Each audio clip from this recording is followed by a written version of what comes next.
"Oh my gosh, Mark, you're still the best of them all in the whole world," Tracy squealed with delight. This was good news. This was also bad news. Her compliment hit me like a blow to the head, and I immediately stopped abruptly, sucking in air like a vacuum cleaner. "Wait a fucking minute. We have been married for 29 years.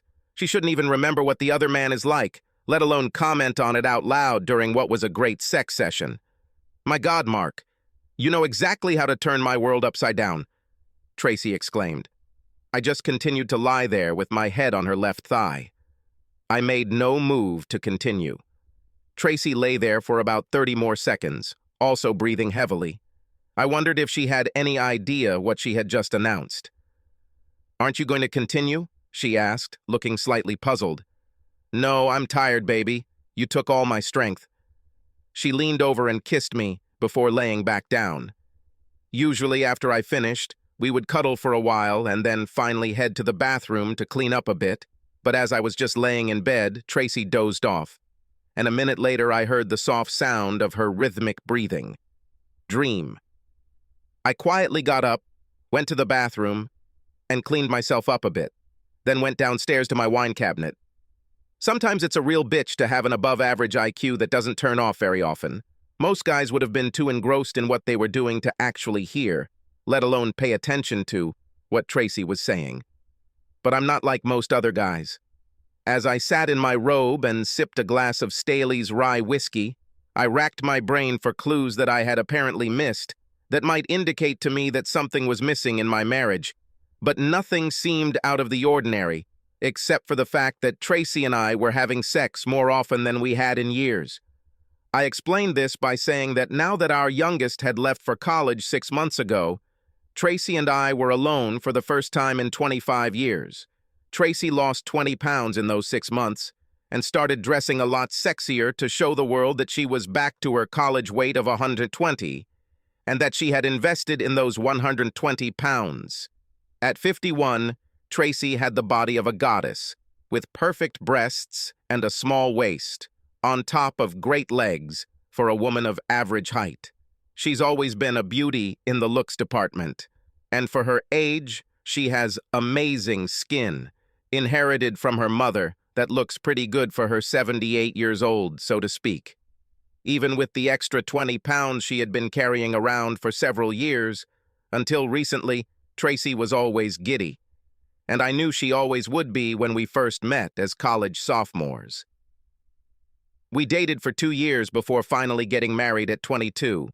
She's always been a little flirty, probably because she can afford it with her looks, but I've never once worried about her crossing an imaginary line until just a few minutes ago. Damn it. She thinks that just because she has big breasts, all she has to do is smile at a guy and he belongs to her. Whatever the case, give her a couple more years and she'll put those breasts in her belt, and if they ever looked on the other side, they would see that cheesecake ass that we all see. Rhonda Nichols was talking to someone in the company break room 6 months ago, unaware that the target of her vitriol was right down the hall and could hear every word of her diatribe. Tracy Robertson, the top sales agent at Midland Realty, had interrupted a conversation between Rhonda and the third agent, Carl Walters, not 5 minutes earlier by simply walking by and smiling. Even though Rhonda was already talking to him about something, Carl turned his head and followed Tracy with his eyes as she walked by, much to Rhonda's annoyance and Tracy's own amusement. It's been this way for Tracy since she was 14 years old and her tits started growing much larger than most of her friends. It didn't hurt that Tracy was blonde, blue-eyed, and, let's face it, beautiful. However, Tracy had to admit to herself that she was about 20 pounds over her college weight of 120 pounds. But she still didn't think she looked too bad for her 51 years, and don't forget that she had 2 children. The comment about the cheesecake butt, however, was inappropriate. She thought of Rhonda, a 26-year-old and decent-looking if a little thin girl, as a friend. Besides, why does Rhonda care about Carl? She was engaged to Fred, a rather handsome accountant. Carl was the new agent in the office. At 28, he was several years older than his days as a starting linebacker at Ohio State, but he still kept himself in great shape by hitting the gym regularly. He was 6 feet, 4 inches, 230 pounds, incredibly handsome, And his clothes looked good, Tracy thought to herself. The game has begun, Tracy mentally admonished herself. Tracy skipped lunch with the girls and instead went to the gym near the office where she signed up for a membership. Mrs. Cheeseass was going to make Rhonda pay dearly for her indiscretion, Tracy thought as she got back into her car and drove away. As I sat in my den on my third drink, my thoughts were all over the place. I was transported back in time to when Tracy and I first met at a large Midwestern university. I was a nerd who specialized in mathematics. I'm not a bad guy and I worked out regularly, but honestly, Tracy was a goddess. And in real life, goddesses don't date geeks. I knew who she was, but I never even talked to her. There always seemed to be a lot of guys hanging around her, waiting to be her next boyfriend. I saw her at a few parties and then a few times on campus, and although I thought she was beautiful, I had no reason to even approach her when all the good-looking guys were practically throwing themselves to the ground in front of her. A few weeks later, I was sitting quietly in the corner drinking beer at another party when someone plopped down in the empty seat next to me and started chatting, disturbing my thoughts. I was shocked when I turned my head and saw the goddess of several of my dreams right next to me. "So, are you homosexual or bisexual?" she asked. "It's okay, man. I'm not against either, but you have to be one or the other, because there hasn't been a single straight guy who hasn't tried to chat with me since I was 15, and I don't see a ring on your finger, which means you're not married. So, what is it?" I immediately turned the brightest blush of my life and started stuttering like a fucking idiot. The girl's t-shirt practically fluttered with every breath she took. She was just as beautiful up close as she was across the room, and I instantly began to get aroused. My genius-level IQ couldn't process what I was facing. "So that's how it is," she said, staring at my crotch. No," I finally croaked. "Neither one nor the other. I just didn't think you'd have time for someone like me with all the handsome guys lined up in front of you." "Well, you don't put yourself out there, honey. We women sometimes like our men to be a little mysterious. We left the party together and got married right after graduating from university.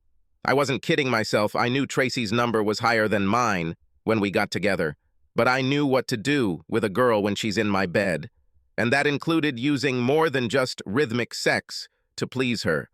I will say that I am quite talented, and I don't think any of the women I have ever slept with would disagree with that statement.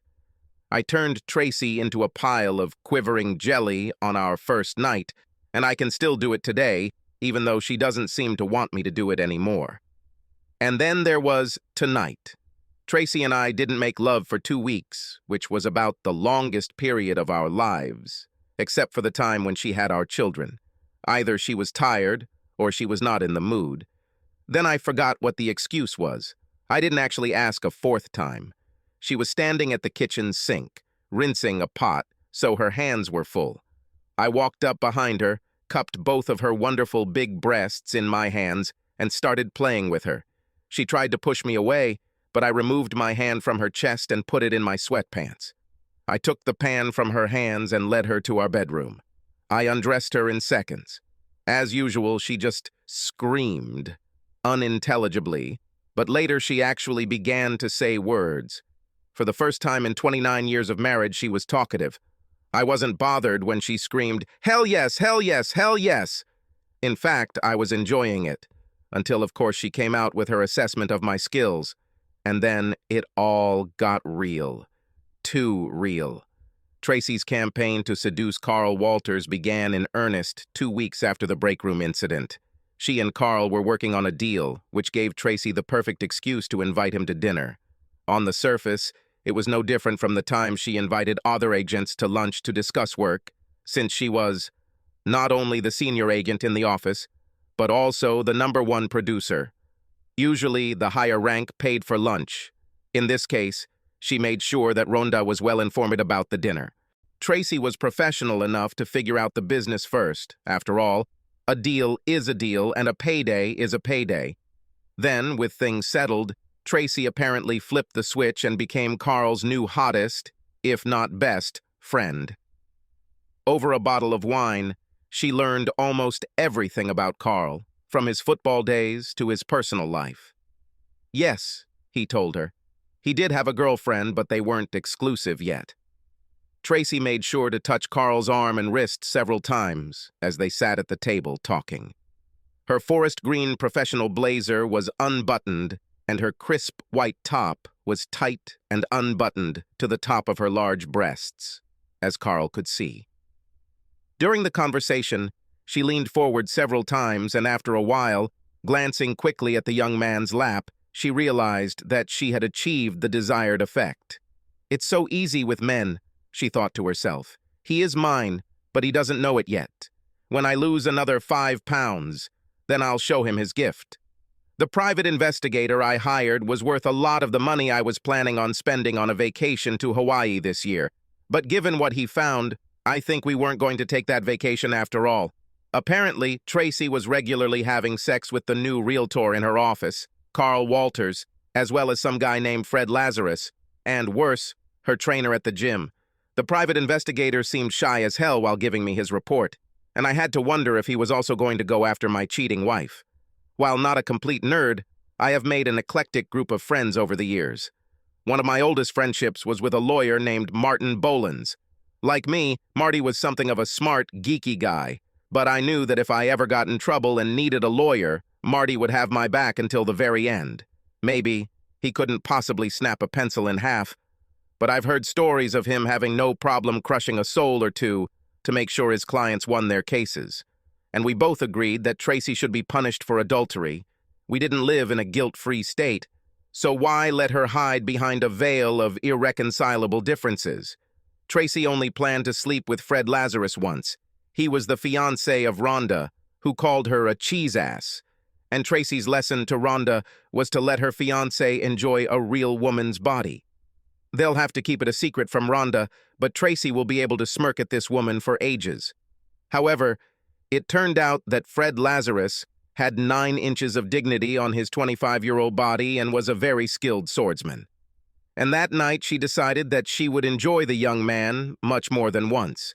She'd find some excuse to use him instead of Carl sometimes, or maybe just give Mark another excuse as to why she had to be away.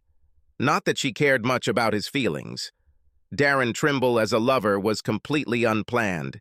He was one of the trainers at the gym she joined, and while she admired his muscular physique, she had no intention of sleeping with him. That all changed when the young man gave Tracy a one-on-one workout, during which he placed his strong hands on her shoulders while demonstrating the exercise. Tracy immediately felt a tingling sensation from her shoulders to her heels, and gently but firmly pushed her ass back to rub against Darren. The young man didn't hesitate to grab Tracy, and within 15 minutes the pair were in Darren's tiny flat, grabbing each other and tearing off their sportswear with the urgency of a couple on the first night of their honeymoon. She arrived home from Darren's apartment about 30 minutes later than usual, and was still in her workout clothes when Mark walked in about 5 minutes later. She quickly went upstairs to take a shower before going downstairs to start dinner, and her husband didn't seem to understand. Tracy was still in her workout clothes, and when I came home from work the other day, apparently she had just walked in. While I knew she was working out regularly now, as evidenced by her newly toned body, she was now also working out with a trainer, as my detective had reported a few weeks ago, so I assumed it had been a damn longer run than planned. She had a scared look on her face and didn't even bother going over for a quick greeting kiss like usual, and practically ran upstairs and got into the shower, all the while muttering about needing to wash the sweat off her body. The excuse would have worked if not for my private investigator's report. I'm sure at that moment Tracy thought she was 10 feet tall and bulletproof. Despite how angry I was with her, I controlled myself in the evening when we were both home. She was putting away the dishes after dinner, and I was watching TV in the living room when the doorbell rang. She shouted at me to come over, but after making sure through the window that it was the processing server, I politely asked her to open the door herself.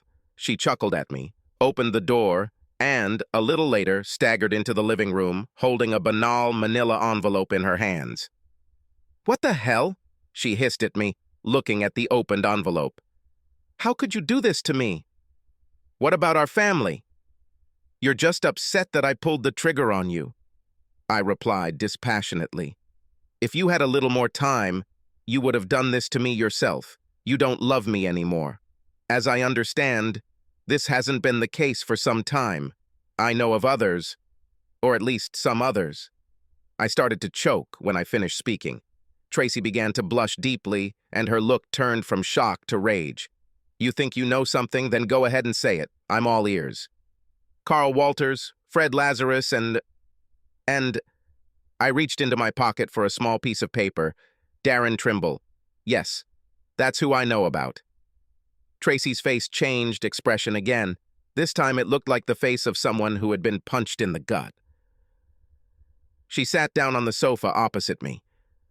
I guess she was pretty sure that at best I had suspicions and not answers.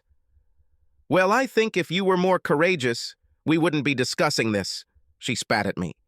I guess I shouldn't have been surprised that she immediately went into attack mode. Having sex with 3 guys behind my back must have been a huge boost to her self-confidence. Well, it's not my fault that I'm getting older, I sighed. Apparently 29 years wasn't enough to earn me a loyalty discount. Hell, none of these bastards were even alive when we got married. Tracy's eyebrows shot up at that statement. Yes, not only did I know that she had lovers, but I also had information about these guys. She looked like she wanted to continue down this path, but then she stopped herself. I'll let you stay in the house until we can sell it. I'll let you explain everything to the children and your parents, I said quietly. I stood up from my chair, went to the closet in the hallway, and pulled out 2 packed suitcases. She definitely didn't expect this. I'll come by in a few days and pick up the rest of my things. Hire your own lawyer, decide what you want to do, and call Marty. It's obvious that you don't care about me anymore, so let's do this quickly and get this over with. I have no idea what flew and crashed against the wall as I walked through the doorway. Although Mark was right, and Tracy planned to divorce him, she wasn't quite ready to take that step. She was figuring out in her mind how to twist everything so that her husband would look like the bad guy in this matter. She knew that Mark was well liked by their friends, and it wouldn't take them long to completely side with him. As for the kids, she planned to be a little more direct, attacking his masculinity and hoping the girls would see the logic in her desire to have mind-blowing sex several times a week. Tracy had to admit to herself that Mark's action had taken her by surprise. She wondered if anyone had seen her with one of her lovers and told her husband, never realizing that she herself was the source of the leak, so to speak. But it still didn't seem like Mark's world was as devastated by it as she'd imagined it would be when she finally served him with the divorce papers. She was somewhat alarmed at how well he was holding up. In fact, he seemed to almost enjoy the situation. I was proud of myself when I left the house with my 2 suitcases. I could tell that Tracy wasn't expecting what hit her and that I seemed to have everything in hand.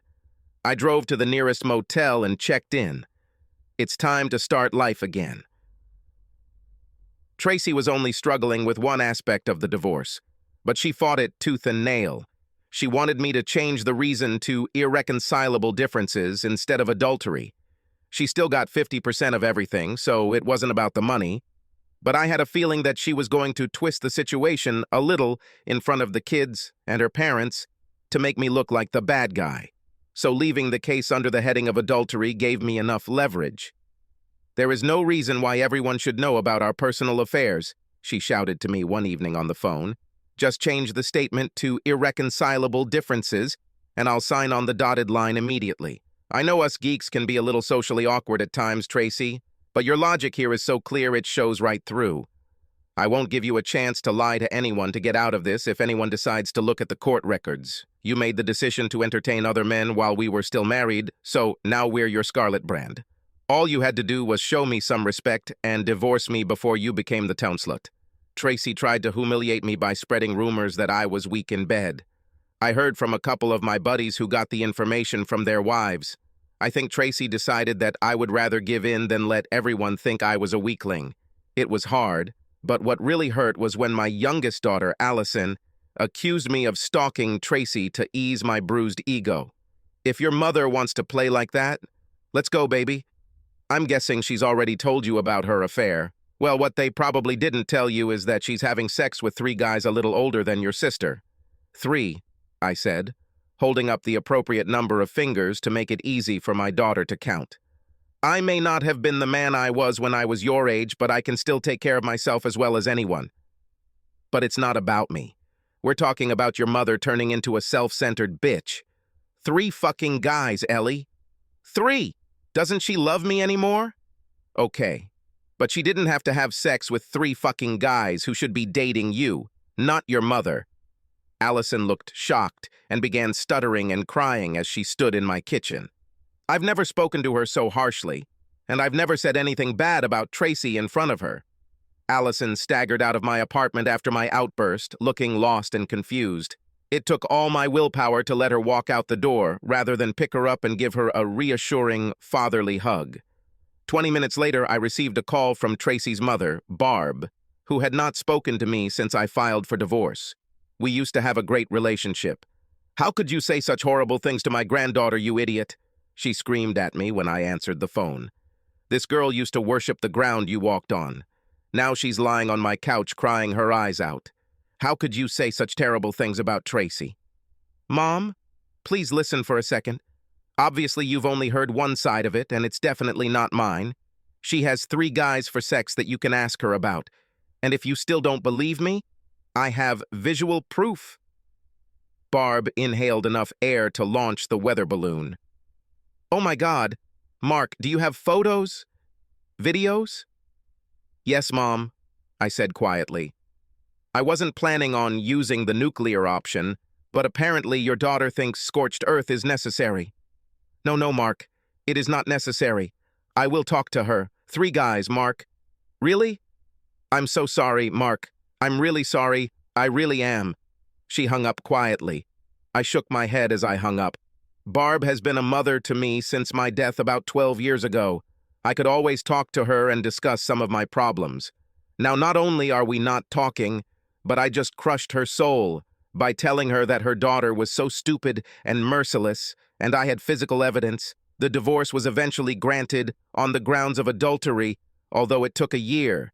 I guess Tracy continued to entertain her 3 young boys all this time, but I didn't know for sure because I wasn't watching her anymore. For me, let's just say that life has gotten really interesting.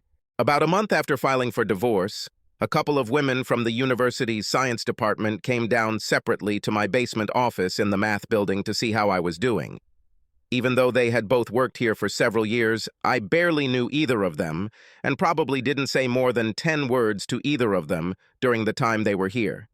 It was nice of them to show concern, I told them, still somewhat confused as to why they would even want to comfort me. And I had their numbers if I felt I needed to talk.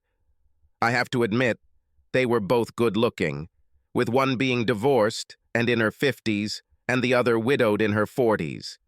Things like this became a regular occurrence over the next few weeks, with women from all over campus stopping by to check on my well-being. One day, as I was leaving my office, the administrative secretary of the mathematics department walked by and gave me a radiant smile. "Okay, Colin, spit it out. What's going on with everyone lately? Did I just inherit some money that I don't know about?" "You seriously don't have a clue, do you?" Colleen asked in an almost mocking tone. She was a 35-year-old divorcee with curves in all the right places. Colleen had raven hair and green eyes. I had noticed the sparkle in her eyes before, but now, for the first time, I really looked at her and noticed how beautiful she was.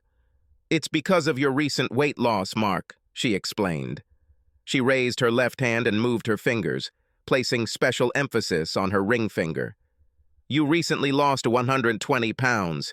You were always considered a nice, sweet guy, but you were an outlaw because you were married and everyone knew you were hooked on your wife. But with your ring missing, let's just say it's hunting season. There may be a lot of available guys around, but not a lot of good ones. You've simply become a rare commodity. Beautiful, smart, nice, and lonely. I don't know who saw the divorce papers, but within hours it spread all over campus. But the divorce has not been finalized yet. I won't be a free man for a few more months. I mean, that's very flattering, but everyone wants to make sure that when you become available, you know that they are waiting for you. By the way, I'm applying too, Dr. Robertson. Okay, I'll put your application in the queue. Really? You are so charming. Tracy knew that although Mark was angry with her, he wasn't the type of man to talk about his personal situation all over town. So she decided that she could at least keep her personal situation a secret for a while. This assessment was proven wrong within 2 weeks and continued to be proven wrong until the divorce was made final about a year later. Are you crazy, woman? I know you're a goddess and you know it, but how could you let the sweetest guy in the world leave you? Marge Rochambeau, Tracy's oldest and closest friend, asked this when she called Tracy about a month after Mark applied. Oh shit, how did she already know about this? Tracy thought to herself. Marge lived in Tracy's hometown, about 2 hours north. Tracy decided, wrongly as it turned out, that she had at least a couple of months before she had to worry about telling most of her friends, family, and acquaintances. Someone in Tracy's family must have spilled the beans, regardless of Tracy's belief that they, like Mark, would remain silent. Okay. It's a long story, Marge, Tracy began slowly, trying to figure out how to tell her friend the whole truth, at least for now. Well, I heard most of it from my mom after she tried to give me the slip, and then broke down and cried like a baby at Walmart last week. Marge called Tracy's mother, Barb, Mom, almost from the moment she and Tracy became friends when the girls were in 2nd grade. When Marge ran into Barb at the store, she asked about Tracy, Marge said, and Barb began to stutter and then ramble before finally bursting into tears. Once Marge calmed Barb down enough for her to make sense, she got the full, unfiltered story. You cheated on a wonderful boyfriend, a wonderful husband, a wonderful father, and a wonderful provider because he got older and you thought you deserved better. What about him, Tracy? You're about to be an old woman yourself, and I bet you're not quite the same woman you were when you were 30. Have you considered this scenario at all? Marge howled into the phone. I always knew you had a selfish side, but I never thought you would ever show it to Mark. On the day the divorce became official, Mark was sitting in his apartment. He ate a small salad and drank half of a 750 milliliter Buffalo Trace bourbon. Tracy, on the other hand, invited Carl to a fancy dinner, and then they went back to his house. It was a scene they had repeated many times over the past year and several months, but for some reason Tracy found herself unable to keep the candle lit. She didn't like what was happening, but admit this to yourself, or even more so to him, was absolutely impossible. When it was finally over, she told him she was tired and needed to go home. She carefully removed Carl's hands from her chest, got dressed and left, noting as she got into the car that her first official night as a divorced woman was far from successful. I have a genius IQ. I can crack passwords in my head and read 4 books at the same time. But I have no fucking clue how to understand a woman, I told Judy Scalise, a longtime friend of Tracy and I, as we had dinner on my first official date 2 weeks after the divorce became official. I chose Judy because she was an old friend of mine, and I decided there would be no misunderstanding between us. I thought I had you girls figured out, but apparently I was just fooling myself for 30 years. So what should I do next? Judy was an artist, and I always found her thought processes to be quite unique. She was a couple of years younger than me and kept fit with regular stretching and yoga, and her smooth skin also belied her age. She had dark brown hair and blue eyes that looked like they could penetrate my soul. I found myself starting to think about her naked in my bed. I was hoping you would call eventually, Mark, she replied. However, I didn't think I'd be number 1 on your list, so I'm very honored. But let's not waste time talking about you and Tracy. This can be discussed over a cup of coffee at noon. Tonight, let's be 2 adults living our own lives and see what happens. How about we move on? I nodded my head. I agree. You can't move forward if you're busy looking back. I stood up, leaned towards Judy, and planted what I hoped was a firm kiss on her soft lips. She also stood up, leaned over the table towards me, and tried to suck my tonsils out of my mouth. I almost choked when she allowed me to gasp for air. Before that night, I had never thought about Judy in a sexual way. Yes, she was a beautiful woman and I could appreciate her great body, but I just didn't lust after other women when I was married. Firstly, I was married, and secondly, why would I lust after another woman when I was married to a goddess? I was out of the game, so to speak, for a hell of a long time, and I think it showed. I don't think my complexion returned to my normal color until the end of the meal, but I tried to relax and be calm. I think I managed to have a coherent conversation. We ate a slice of cheesecake and each had coffee for dessert. And then, I think we need to go back to my house for a real nightcap, Mark, Judy said, looking into my eyes. If I'm not mistaken, you haven't had sex since you left Tracy. I would like to be your first after the Queen. I know it sounds stupid, but I was actually afraid to have sex with Judy. It had been a long time, and I knew I wouldn't last long. And then I would need time to recharge, since I'm not 21 anymore.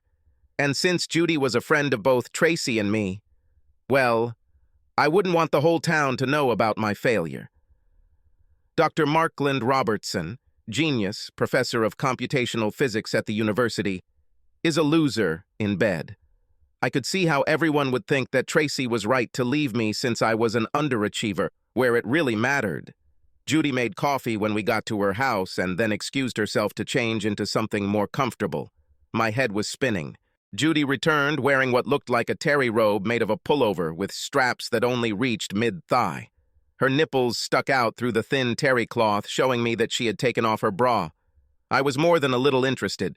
We sat together on her couch, drinking coffee and chatting innocently. I tried not to drool. "Mark, wake up! Mark!" I heard Judy's voice from somewhere deep in my brain. Oh my gosh, is there a drool running down my chin? I thought. Judy carefully took the coffee cup from my hand, placed it on the edge of the table, and quietly led me into her bedroom. I wasn't quite in this world when she slowly undressed me completely. "Wow. Slow down," I said quietly as my brain began to work. "A lot of time has passed, and I'm not quite ready for it all to end quickly." "Relax, Mark." "I understand," Judy replied. "We can do this again. I'm patient."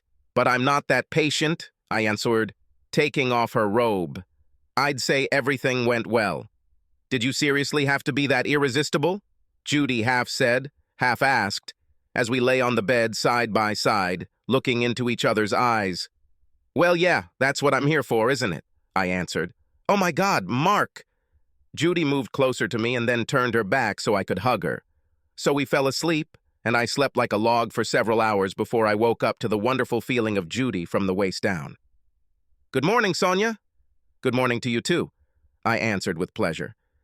"You are incomparable, honey," she said, looking me straight in the eyes. Tracy met Judy for lunch at one of their favorite places about a month later. Tracy called and invited Judy to a meeting, and although the two were friends in their own right, Judy knew that the dinner was about the time she spent with Tracy's ex. Judy had met Mark a couple of times before, and she didn't think this call was too random. The first 10 minutes were spent discussing the latest news and each other's children before Tracy finally fired the opening salvo. "Lots of dates, Judy? Really? I thought you didn't exercise anymore," Tracy said with a cat purr. She took a sip of her margarita and waited. Judy felt herself blush as Tracy made her statement. Although she knew what awaited her, she suddenly felt less comfortable than she thought. What she thought would just be a quick one-off way to satisfy her own curiosity became something a little more personal when Mark Robertson gave her some mind-blowing dates. This man sure was a master at sex, Judy thought to herself. "Is he always this good?" Judy asked, like an awestruck teenager. Tracy was somewhat puzzled by Judy's assessment of her ex-husband's talents, because Tracy suggested that Mark wouldn't use all his chips on a mistress like he did on his wife, and suggested that the sex with Judy was mediocre.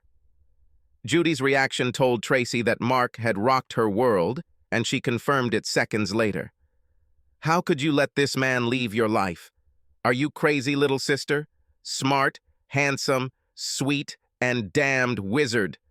Tracy's smile disappeared from her face. She took a quick sip of her margarita and sort of raised her eyebrows in response, then quickly changed the subject as she set her drink down. Judy saw that her praise of Mark was not at all what Tracy had expected. Not wanting to show Tracy her luck, she allowed Tracy to steer the conversation away from Mark. Molly Hamilton was pressed against my right side, her right hand on my chest, breathing rhythmically in her sleep. We had just finished a wild sex session. What we were doing was definitely not lovemaking, and I was tired too. I was beat up, sticky, and definitely felt like $1,000,000. If I live to be 100, I will never understand women. My ex-wife cheated on me because I couldn't give her what she needed sexually, she said. So, I just slept with my third woman in the last 3 months. I had possibly the best sex of my entire life. And I made this 32-year-old scream like a banshee and nearly pass out. I can't put it all together. Molly is a physician assistant who works in an orthopedic clinic. I know it sounds corny, but I actually met her at the gym. She was working out hard on the machines, sweat was running down her face, and she was filling out her tight workout uniform really well. I usually take a quick glance at cute girls and then move on. But this babe was happy to flex her legs, even grunting as she stood up, and with her tousled hair covered in sweat, I knew she was here to work, not to attract a partner. That's why she attracted me. I waited until she finished her workout and headed to her locker before cautiously approaching her. I haven't dated too many women since my divorce, despite many making it clear that they would like to be asked out. But there was something about her appearance and her efforts at the gym. I introduced myself and asked if I could invite her over for coffee and dessert one evening. She hesitated for a moment, and I saw the light in her green eyes change shape before agreeing. She asked for my number, then entered her name and number. We smiled at each other, then I looked at her beautiful ass as she turned and walked out of the gym. Before she could walk out the door, I called her on the phone. I know it seems pretty desperate, but now is a good time to ask this question. "How about Thursday evening?" I asked. She turned around and looked at me through the glass of the door. She smiled widely, and I think maybe my heart skipped a beat.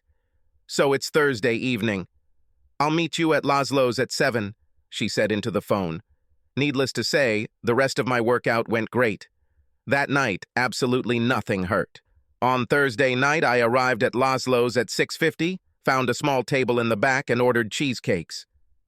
Less than 2 minutes later, Molly showed up with her long blonde hair pulled back into a ponytail, wearing tight jean shorts and a t-shirt that didn't quite reach the top of her shorts. She was showing off the results of her ab workouts at the gym, and I couldn't blame her. They were definitely impressive. Her breasts looked a little small, but they seemed to be in good symmetry with the rest of her body. Plus, she probably would have attracted too much attention if she was a little bigger because she wasn't wearing a bra, and it was easy to see when she walked up to me. I was sitting at a high top desk, so Molly had to sit up to sit in her chair while I held it for her. And her bra-less tits kind of bounced when she sat down. She caught me looking at the rebound and raised an eyebrow in question, so I smiled and nodded back at her. We ate cheesecake, drank coffee, and talked for 2 hours. I found myself bewitched by this woman, who was not much older than my daughters. I don't know if she was as keen on me, but she agreed to go out with me in a week, starting on Saturday. We visited the antique car museum before heading to a restaurant for a bite to eat. We then headed back to my apartment, and the rest, as they say, is history. Obviously, the old man still had something left in the tank. While Mark was falling asleep, on the other side of town, Tracy was getting pleasured hard and fast from a young guy she had met earlier in the evening. She again did not dress herself up as she would have liked. Shouldn't this have been more fun? She thought to herself as she got into the car to drive home. She took a quick look in the rearview mirror, and although she liked what she saw, something was definitely wrong, she thought to herself. Carl broke up with her a month ago, saying he wanted to start dating someone who was looking for marriage and children. 2 things Tracy couldn't give him. Carl was right, and he was nice about the breakup. But as Tracy realized then, she had been dumped for the 2nd time in a row. First Mark, then Carl. Tracy was able to rationalize Carl's departure by noting to herself that sex with him was becoming stale. At times, she seemed disinterested. This shouldn't have happened to someone like me, she thought in the deepest recesses of her mind. As Tracy pulled into the driveway, she told herself that the next time she went out, maybe she should look for someone more her age. They might not be as hot as the younger guys, but maybe she would actually be interested in what they were talking about. Spending time with Molly only reinforced in my mind what I had always believed about Tracy. From my limited experience before I met Tracy, I always felt that she was not nearly as good at sex as others I had slept with before her, and I truly believed that it was because she was a goddess, and she knew it. Women like Tracy don't have to work hard to attract guys, and at the same time, that's probably why they didn't work very hard in bed. At first, they don't need it. Guys get pleasure from the fact that they manage to get a beauty with big breasts, but after a while, it's not the same thrill, especially if the woman is selfish and doesn't really give it her all. Tracy and I have had a few gentle discussions about this over the years, but I've never been able to really go ahead and tell her that she's just not that good in bed. So I just went with it because I loved her. But Judy, Katie, and now Molly had shown me what great sex could be, and as I got into bed and started to fall asleep, I thought that Tracy had tricked me again. 2 weeks later, I picked up the phone to hear Tracy on the line. I was more than a little surprised and a little suspicious. I didn't talk to her for months, and when I was with my daughters, they didn't talk about her at all, because they knew I wouldn't talk about her to them. Although I wanted my daughters to love and respect their mother, I told them in no uncertain terms that my relationship with their mother was over and they needed to respect that, and so far they have succeeded. Mark, April wants to know if we can be civil to each other long enough to survive her wedding. Looks like Robert has finally popped the question, and she wants us to get married, but only if we don't intend to act like enemies. Well, I haven't heard from April yet, but you can assure her that I will be the perfect gentleman, especially if you remember that you were the woman I once loved. And I will pass this on to our daughter when she officially calls to tell me her good news. April called the next day to tell me her good news, and I told her the same thing I told her mother. She informed me that Tracy was going to help her plan the event, and I told her to have the time of her life, and I was more than willing to pay for it. I'm not overly emotional, but I have to admit that when I walked April down the aisle, I was shocked. My little girl put aside her dolls, silly songs, and love for toys and grew into a beautiful woman, both inside and out. The walk down the aisle only lasted a couple of minutes, but in those 30 steps, I saw hundreds of images flashing before my eyes. When I handed it over to Robert at the altar, a river of happy tears flowed down my cheeks. I walked over to our family and stood next to Tracy, who leaned over and kissed me passionately on the cheek. She was crying, too. We did a waltz for our father-daughter dance, and I thought it went well. Robert and his mother, Isabel, then danced a mother-son dance to the foxtrot. After that, the music became more modern, and for the most part, the hall was filled with people in their 20s and 30s. I stood at the bar for about 10 minutes, drinking a single malt scotch before making my move. Tracy was on the dance floor with one of the 30-odd guys slow dancing when I walked up and asked him if he minded if I intervened. He seemed a little embarrassed, but Tracy lit up like a Christmas tree and extended her hand towards me, making the decision for the boy. "You don't trust me with these kids?" Tracy teased, looking at me somehow sideways. "Thanks to you, I think half the population knows that I am a slut. That young man you just sent away pressed his manhood against my stomach and hoped that he would go home with the mother of the bride." "If that's what you want, I'll bring him here in a second," I replied. "But I thought that at least for a while, you'd enjoy talking and dancing with someone who doesn't think Beyoncé is a living legend." "Touché," she answered. "Well, unless you pull out a knife and kill me right here on the dance floor, I think we've been pretty good this weekend, don't we?" I asked seriously. "I should have agreed, but for a moment I thought the bride was going to have a panic attack when you approached me on the dance floor," Tracy giggled. "Well, we haven't been very mature towards each other lately," I admitted. "But still, at least we waited until they left the house before we exploded," she replied. We danced through a couple of slow songs, then, as the music sped up, her previous dance partner returned and politely asked if he could switch roles with me and intervene. I think Tracy was a little surprised when I agreed. Ellie joined me at our table when I returned from the bar. She sat next to me, watching her mother on the dance floor. Without taking her eyes off the floor, she asked in a joking tone, "You think I'll have to worry about men stalking her when she's in a nursing home?" I glanced sideways at my daughter, not wanting her to see me checking her expression. Her tone may have been joking, but her eyes told me she wasn't joking. "But what about you, Dad? Mom tells me that you date from time to time, but replacing her is proving to be an impossible task." "I'm fine. Better than fine, actually, baby," I replied.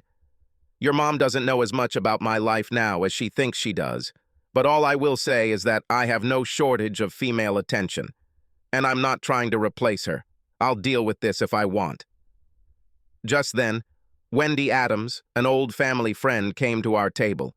Wendy and her husband, Earl, have been friends with Tracy and I since the children were little. Earl died a few years ago from cancer, and I know Wendy and Tracy still kept in touch. I didn't see her that much because Earl and I were best friends. Wendy was a couple of years younger than me, but judging by the tightness of her dress, she kept herself in pretty good shape. I invited her to join Allison and me at the table, but she just smiled and asked Allison if she would excuse us while we hit the dance floor. Allison seemed a little surprised at first, but then kindly told us to get out and shake ourselves. As we headed toward the dance floor, Allison grabbed my hand and leaned over to whisper, "Coincidences like this only happen in movies, Dad."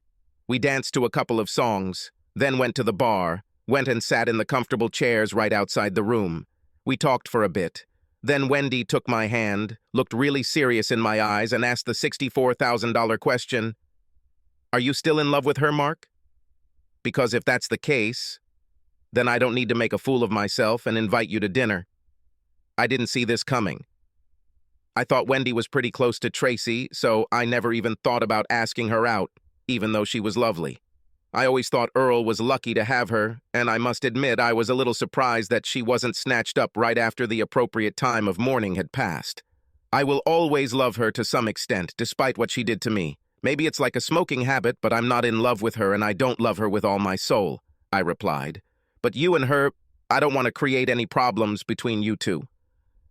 I forgot that one of Wendy's best qualities was her approach to life. She quickly reminded me, "Mark, I'm not a girl anymore, and I've been alone for 8 years now. There aren't many men I'm interested in, so I'm not going to say no to someone who's in the same room with me. Tracy let you go. It's been, what, 3 years since your divorce became official? And I know you're dating. You're like the #1 draft pick in the League of Fantasy Husbands, if only we had one. So no, I'm not going to lose a second of sleep worrying about what Tracy will think about you and me dating, and other things." She blushed when she said the last part. Suddenly, I really wanted to be the one with whom she got back on the horse, so to speak. I handed her my cell phone, and she entered her number. Then, as I was getting my phone back, April and Robert came out of the hall looking for me. April knew who Wendy was, and the two of them chatted for a bit before Wendy said, I needed to go back and play father of the bride some more. I walked up to her, took both her hands in mine, leaned down and quickly kissed her on the lips. "To be continued," I said quietly as Wendy blushed. We did all the usual wedding things, including cutting the cake, and Tracy was practically glued to me for the rest of the night. I think maybe April told her about my conversation with Wendy, and I assumed that maybe it was a little jealousy on her part. I have to admit I was a little flattered, even if it was 3 years later. When April and Robert returned to the hall, April approached Tracy and told her that they had just interrupted Mark and Wendy Adams, who appeared to be having intimate conversations. She said they kissed when they separated. Allison told Tracy that she had been watching Wendy and Mark on the dance floor and that Wendy looked like a teenager in love. Allison said she thought it was cute. Judging by the look on Tracy's face, she didn't think it was cute. After making sure everything was taken care of at the end of the night, Tracy and I were left alone in the hotel lobby. I knew she had come by taxi, so I offered to give her a ride home. She agreed on the condition that I let her buy me a drink at the hotel bar. Considering that this was the best thing Tracy and I had gotten along with in years, I agreed and we walked down the hallway and sat down at a low table at the bar. The lady will have bourbon on the rocks, and I'll just have Staley, I told the waitress when she asked for our order. It's nice that you still remember, Mark, Tracy said. You're still the only woman I've ever seen who knows how to drink whiskey properly, I replied. Are you going to have fun with Wendy Adams? She then blurted out, putting a hand to her cheek and blushing when she realized the words that had left her lips. I regret. I didn't mean for it to come out this way, she said, stammering. I meant, are you going to date her? Over the past few years, you have dated a lot of beautiful women. I don't think you even missed me. Was it your plan to make me fail so you could sow some wild oats? I lowered my glass and stared into her blue eyes. She looked back at me, and her eyes seemed almost glowing. The silence between us lasted about 15 seconds as I formulated my answer. That's a nice try, Tracy, but I seem to remember someone sowing their wild oats while we were still married. To this day, you have never explained what made you treat me so disrespectfully when I would have been perfectly happy to grow old with you. Will this proposal still be discussed? She intervened. To say I was stunned would be a gross understatement. My jaw dropped as I stared at her. Okay. I made a mistake, a terrible mistake, an incredibly stupid mistake. Tracy sighed. I was afraid that I was getting old, and I got carried away with great sex with a young guy to prove to myself that I could still excite men like before. Only in reality it was not different sex from the real physical act. It was the thrill of a new man, a young man, lusting after me. Only I wasn't smart enough to understand it back then, and when I started comparing them to you, well, you were lacking compared to what those kids could do.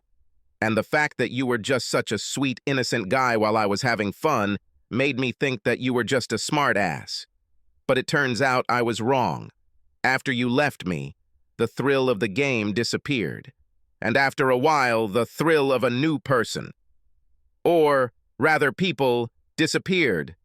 It was still an ego boost to have a young guy half my age want me, but nothing was happening emotionally. Damn it, Mark, I'd kill for a hug after good sex. Have you thought about dating someone your age, someone who was in your category, and has an idea about life, even if he can't hit the high notes like these kids? After all, Tracy, no matter how good you look, you're not 22 anymore either, I said. That's what I'm trying to do now, Mark, she said decisively. We had 30 good years together. Can you forgive my error in judgment and become mine again? Please. There were large tears in Tracy's eyes. Before all this started, I would have held her in my arms and tried to make the world a better place for her. Even now, after everything that had happened, part of me still wanted to do just that. In the end, to some extent, it was a victory. No, 3 years ago this might have been a victory. Now, it was just a desperate apology. I shook my head slowly. First of all, we only had about 29 good years together. I definitely wouldn't call this last year a good one. But this is real life, Tracy. In real life, we won't succeed. Come on, let's take you home. Wendy Adams ended what had turned out to be a pretty good second bachelorhood for me. I waited a week to call her after the wedding. We ate at a nice seafood restaurant a couple of towns away. She wore a tight dress, and men kept staring at her all night. But unlike Tracy, she didn't seem to notice the attention. Her attention was solely focused on me. After a great meal and great conversation, we went back to her house for after dinner, drinks, and dessert. She poured us both a glass of cognac, which we casually drank in about 5 minutes. Then it was time for dessert. She stood up, took my hand, and led me to the upstairs bedroom. I noted that this was not the master bedroom, and did not appear to be used very often. I completely understood her reluctance to have sex in the bed she shared with Earl. Wendy didn't need to tell me to be gentle with her. I knew she probably hadn't had sex with more than a couple of guys since Earl's death, if any. I knew that they were very much in love with each other. I did it very gently and slowly, starting with soft kisses on her lips as I helped her take off her clothes. She then started helping me out of mine as I started kissing her bare shoulders, then her upper breasts. Her beautiful big tits still had life in them, and stood out proudly against gravity. Tenderness gave way to passion, which I didn't even expect to see in this woman. When I finally looked up, she could barely breathe out, "Enough!" We kissed a little more, then just lay there entwined until I heard her breathing enter the sleep cycle. She looked like an angel, and I must have watched her sleep for a good 10 minutes. In the last 3 years since my divorce, I have experienced an amazing sexual renaissance and enjoyed women of all ages. However, there was something about this connection. Yes, I was satisfied on a sexual level, but it seemed that I had an emotional attachment to Wendy. I just started to wonder if she felt the same way as I drifted into what turned out to be my best night of sleep in forever. Although it was no longer unusual for me to wake up in a strange bed in the morning, everything about this morning felt different. You know, almost like waking up on a lazy Sunday morning in the good old days with Tracy downstairs making breakfast and the girls running around her feet playing some kind of game. But there was no Tracy there, no laughing children. Just Wendy frying up some bacon, if my nose serves me right, and there was a pot of coffee already standing. I put on a t-shirt and trousers, I couldn't find my shirt, and staggered downstairs, not caring about anything. Then I found my shirt. Wendy was wearing my shirt and nothing else, with the sleeves rolled up to her elbows and the buttons only halfway buttoned. My shirt has never looked better. "Hey, Sonia, I hope you don't mind that I borrowed your shirt. It just smelled like you and I wanted to stay around it for a while longer," she said. "Well, then how about breakfast?" I asked. "Can a starving man get a little attention?" She slowly sidled towards me as I spread my arms wide and pulled her into a tight hug. She smelled just like us last night, and I couldn't imagine a better scent in the whole world. I moaned. She moaned in response. We ate and discussed our plans for the day. It was Saturday, so we had all day to do whatever we wanted.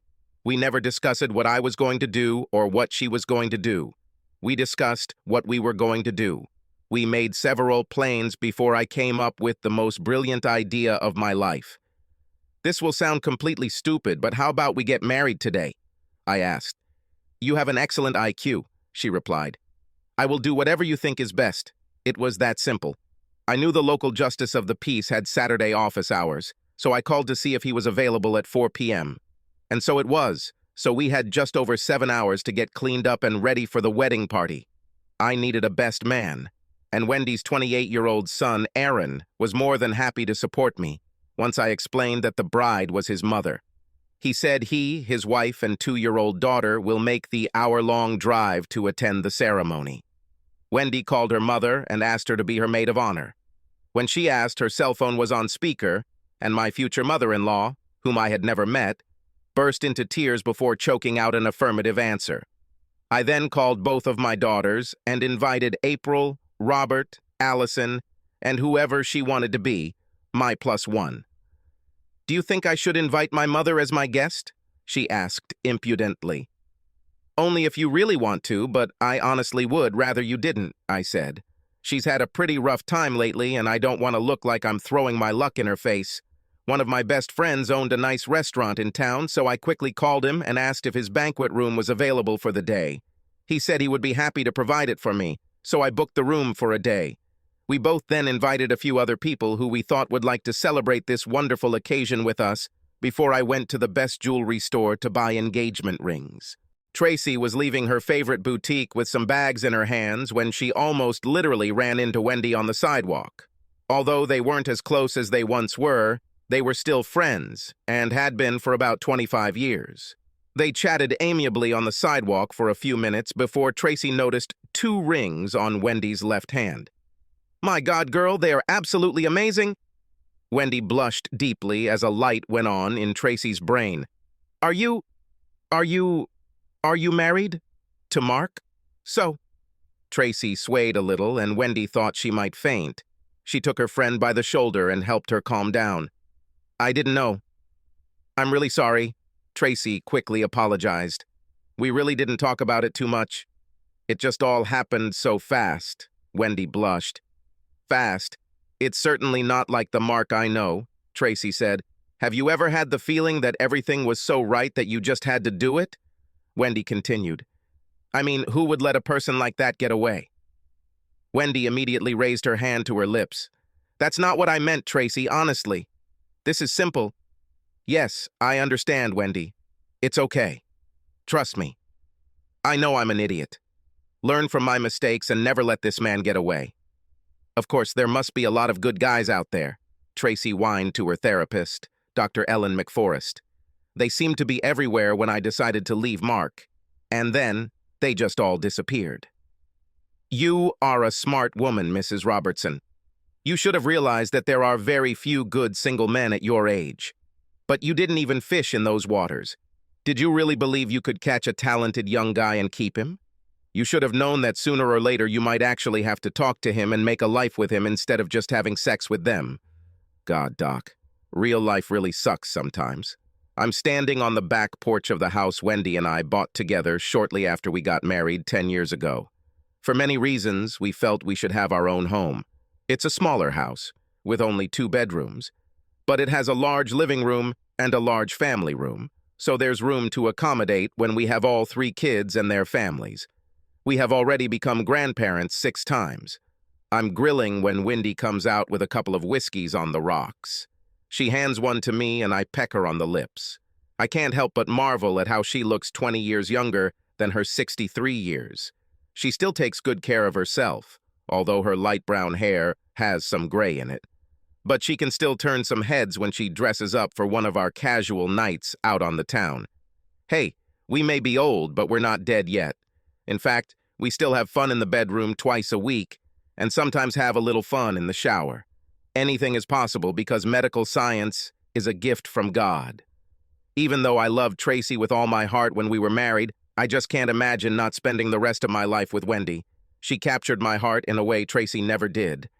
In some twisted way, I should be grateful that Tracy cheated on me, because without that pain, I would never have had this pleasure. I run into Tracy every few months. She hasn't looked so good for a long time. She always looks sad and constantly apologizes. I always think about it, but I'm too polite to ever say the word thank you out loud. At 65, Tracy's large breasts no longer rise high, but with a good support bra, it was less noticeable. She got her cheesecake ass back, and as she walks through the mall, she realizes that men no longer pay any attention to her. As she headed to her car in the parking lot, she noticed Mark walking towards her. She made sure to stand straight as he approached. "Hello, beautiful," he said affably, leaning down to kiss her on the cheek. Tracy couldn't help but blush at the compliment. The couple then engaged in small talk for a few minutes, mostly about their shared grandchildren, before Mark said it was time for him to move. He knew what would happen next. "Mark, I'm really sorry," Tracy said. As usual, Mark looked straight into Tracy's eyes, hesitated, and smiled without saying anything. He got into the car and moved forward, moving on with his life. Subscribe to our channel so that your second chaff doesn't cheat on you, and go ahead and listen to the next story, because this story is nothing compared to the next one. If you're under 18, don't even think about listening to the next one.